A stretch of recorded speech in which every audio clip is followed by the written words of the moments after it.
Cara membuat faktur pajak pelunasan di aplikasi Kortek. Oke, teman-teman yang belum tahu bagaimana caranya, karena ini caranya berbeda jauh dari yang kita kerjakan saat di e-faktur desktop ya. Teman-teman harus tahu, harus simak video singkat ini. Dan juga teman-teman, ini adalah rangkaian dari videoku sebelumnya, yaitu cara membuat faktur pajak uang muka. Kalau teman-teman belum nonton yang sebelumnya, kemungkinan nanti di sini bisa bingung ya. Oke, kita langsung baca ya teman-teman ya, bahwa ini tutorial ini aku dapatkan langsung dari penyuluhan dari KPP Madya melalui grup WhatsApp ya. Oke, saya bacakan sedikit ya. Jadi di sini ya, untuk faktur uang muka dan pelunasan terkoneksi jika keduanya dibuat di Kortek. Jadi kalau dibuat di Kortek, uang muka dan pelunasan itu akan nyambung. Nanti akan kita tunjukkan ya. Kemudian jika faktur uang muka dibuat di sistem lama, yaitu di desktop ya, faktur pelunasan diberlakukan sebagai faktur berdiri sendiri sebesar nilai pelunasan yang diterima. Jadi tidak perlu centang pelunasan kalau yang ini. Ini akan aku tunjukkan juga nanti ya. Oke, untuk checkbox uang muka atau pelunasan itu digunakan untuk transaksi yang pembayarannya bertahap. Hanya untuk transaksi yang pembayarannya bertahap. Misalkan beli barang A, itu ada DP-nya 30%, kemudian saat barang dikirim misalkan 50%, kemudian pelunasan 20%. Seperti itu ya. Tetapi kalau misalkan ada pembayaran misalkan 100 juta barangnya, dibayar semuanya di awal 100 juta, itu tidak termasuk yang pelunasan ya teman-teman ya. Itu seperti beli biasa ya. Secara pajak memang itu mungkin dianggap uang muka atau pelunasan, tetapi secara faktur pajak itu dianggap seperti pembuatan faktur pajak biasa tanpa centang uang muka ataupun pelunasan. Sebelum saya lanjutkan, untuk yang pertama kali mampir silahkan tekan tombol subscribe agar tidak ketinggalan informasi serta tutorial yang sering aku bagikan di channelku ini. Oke, lanjut ya. Jadi tentang faktur pajak pelunasan, ini dibuat saat pelunasan atau penyerahan BKP ataupun JKP ya. Jadi terutamanya adalah saat pelunasan dilakukan ataupun barangnya sudah diserahkan ya. Caranya bagaimana? Caranya adalah centang pelunasan di bagian input faktur pajak ya, dan input nomor faktur uang muka yang pertama. Jadi teman-teman memang harus tonton videoku sebelumnya yang uang muka ya, agar tahu yang mana sih uang muka yang pertama itu ya. Kemudian nanti sistem akan otomatis mendeteksi sampai dengan faktur uang muka yang terakhir. Ini kita lihat nanti ya. Dan secara otomatis sistem mencantumkan seluruh detail dan juga perhitungan transaksi.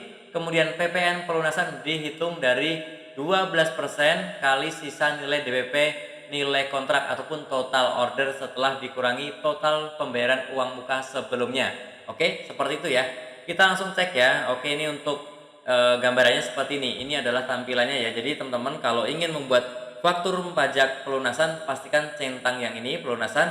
Kemudian nomor faktur ini adalah nomor faktur pajak dari uang muka yang pertama. Kalau misalkan uang mukanya itu lebih dari satu kali. Tapi kalau memang uang mukanya hanya satu kali ya berarti nomor faktur pajak uang muka itu sendiri ya. Oke, kemudian silakan masukkan kode transaksi ya 04, kemudian yang lain-lain silakan isi seperti biasanya. Dan setelah itu ya teman-teman ya, tidak perlu menambahkan detail transaksi karena akan terisi otomatis, kemudian DPP dan BPN terisi otomatis juga ya. Dan juga nanti untuk hasil akhirnya pun sama, ini akan terisi otomatis ya, ini ada rumusnya.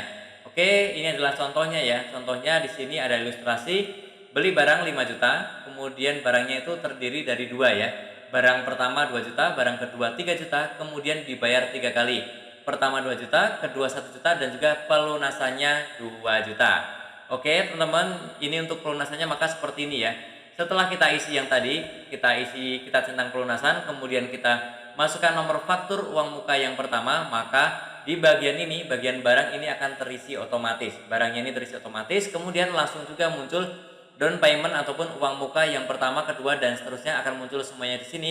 Sehingga nanti untuk pelunasannya pun akan terisi otomatis. Jadi pelunasannya untuk di Kortek ini lebih mudah, lebih enak ya. Asalkan yang depan ini teman-teman jangan sampai salah ya.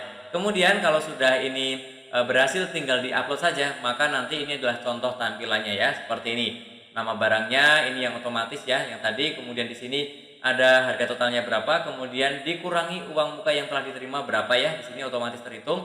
Dan ini adalah DPP nilai lain dari pelunasannya ya, dan ini adalah PPN-nya ya.